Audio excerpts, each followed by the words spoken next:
too long. Tell him that you love him, but he's already gone, darling. Did you make two wrongs? Know that daddy never made it right before, darling. You were never made to be the judge, darling. He never changed, just wait for me to budge, darling. Hello good morning guys, good morning. अहिले ठ्याक्कै 10:30 बजिसकेको छ। हामी चाहिँ यस्तो दामी ठाउँमा आइपुगेका छौँ आज। यस्तो दामी देख्न सक्नुहुन्छ, यस्तो दामी भ्यू पनि यस्तो दामी छ है, दामी। ल खासमा हामी के गर्न आएको भन्दाखेरि च्याउ खोज्न आएको। च्याउ पाइन्छ कि भनेर च्याउ चाहिँ पाइला आज। च्याउ कति पाइन्छ के कति पाइन्छ भेनाजुसँग आएको। भेनाजु चाहिँ अघि नै गइसक्नु भयो। मलाई चाहिँ अलिकति अल्छी लाएर बसेको। अब एकछिनपछि म पनि निस्किन्छु माथितिर। यतातिर हामी जाने चाहिँ यता यसो जङ्गलतिर पस्नु पर्ने हुन्छ। यतातिरको भ्यू चाहिँ यस्तो दामी छ है, दामी छ भ्यू। सो अनि बाइक चाहिँ हामीले उठ्या राखिदिएको छौँ। बाइक चाहिँ त्यहाँ राखिदिएको छौँ हामी। बाइकमा आएको हामी बिहानै लगभग 10 किलोमिटर जति माथि आइपुगेका छौँ होला सायद हामी। ल म चाहिँ लागेँ साथीहरू, एकछिन पछि फेरि ट्याक्क भेटौँला है त। कहाँ आइयो च्याउै भेट्न, एउटै भेटिन्न त। च्याउ भेट्न जस्तै गाह्रो भएको के हो त्यहाँको फेरि। एउटा च्याउ नचिनिने च्याउ मात्र छ कि चिन्नै नसक्ने च्याउ मात्र। ल नखाने च्याउ जस्तो बरु हयो च्याउ भेटियो राम्रो हो क्या। बबाल मिठो हुन्छ क्या यो च्याउ, यस्तो मिठो हुन्छ यो। लास्ट चाहिँ अन्डा च्याउ हो कि यो चाहिँ। यहाँनिर रहेछ अन्डा जस्तै हुन्छ यो, रुखमै हुन्छ भन्दै अन्डा जस्तै हुन्छ क्या। ए यहाँ झरेको रहेछ एउटा। अन्डा जस्तै हुन्छ कि, अन्डा च्याउ हो कि यो। बबाल हुन्छ यार यो अन्डा च्याउ त। अन्डा च्याउ बल्ल बल्ल भेटियो। ल यस्तो मिठो हुन्छ यो खानलाई। के भेटियो बल्ल। कट्टा चाहिँ भेनाजुले लानु भएको छ।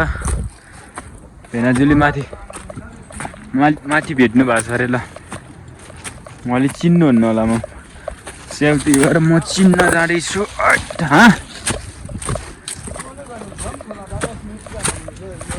खोइ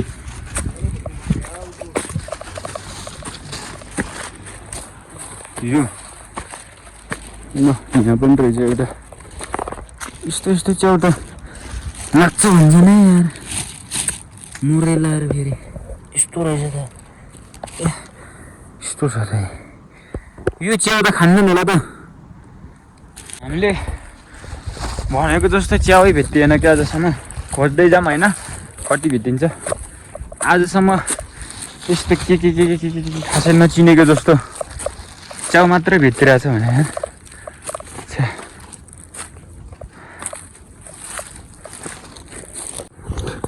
ल साथीहरू अहिले ठ्याक्कै 3 बज्यो। 10 बजी आएको, अहिले 3 बजे घर फर्किँदैछौँ। च्याउ चाहिँ यत्रो भएको छ, यत्तिको भएको छ। जोस् भेटियो भनौँ न होइन भेनाजु, भेटियो नि होइन। अब चाहिँ भेनाले चलाउँदै हुनुहुन्छ, म चाहिँ पछि बस्छु। अघि उताबाट नआएको भ्यूहरू चाहिँ मजाले देखाउने कोसिस गर्छु है त हजुरहरूलाई। कतिको देखिन्छ यसलाई चाहिँ यहाँ राख्नुपर्ने हुन्छ। आमामा जाङ्गेसँग यस्तो बाटो भएको यहाँ। ठिक छ क्या, यहीँ ठिक छ।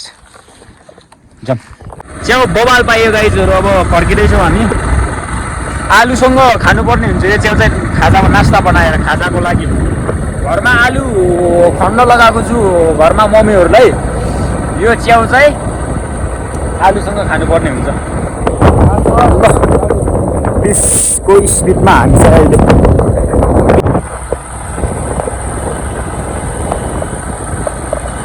पछाडिको फेरेको छ क्या अहिले त, अस्ति फेरेको ए हिजो फेरेको। बाटोमा त अलि लेट भएर नि होला, चिसो भएर नि होला, दुईमा नि उडौ पर्छ भने बाइकलाई।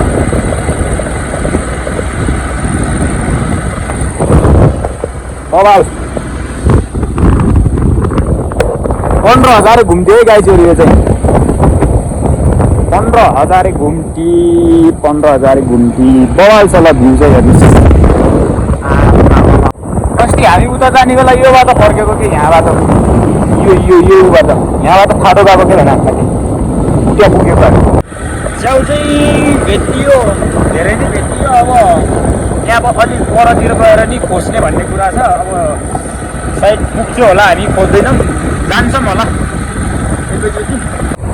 चोरबास, हामी चोरबासमा आइपुग्यौँ। मैले चोरबास भन्ने ठाउँमा है, मापुट भन्ने ठाउँमा आइसकेका छौँ।